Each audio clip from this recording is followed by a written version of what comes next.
এক সময়ের কথা, এক গায়ে বাস করত এক গরিব কিন্তু চতুর নাপিত।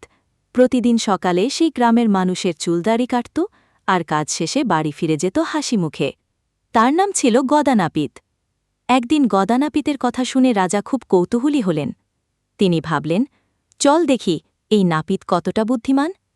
রাজা ছদ্মবেশে সাধারণ প্রজার মতো তার দোকানে হাজির হলেন। রাজা বললেন, নাপিত মশাই, যদি আপনি একটাই কাজ করে আমাকে হাসাতে পারেন তাহলে আমি আপনাকে পুরস্কার দেব।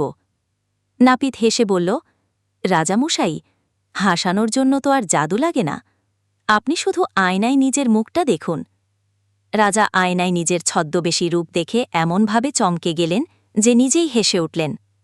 নাপিত তখন বলল, দেখলেন তো, হাসি আপনার নিজের মাঝেই ছিল। রাজা খুশি হয়ে নিজের পরিচয় প্রকাশ করলেন এবং বললেন, তুমি শুধু বুদ্ধিমান নও, বরং বেশ সৎও। আমি তোমাকে রাজপ্রসাদের রাজনাপিত হিসেবে নিযুক্ত করছি। সেদিন থেকে গদানাপিত আর গরিব রইল না। তবে সে কখনো অহংকার করেনি, বরং আগের মতোই সবার সঙ্গে ভালো ব্যবহার করত।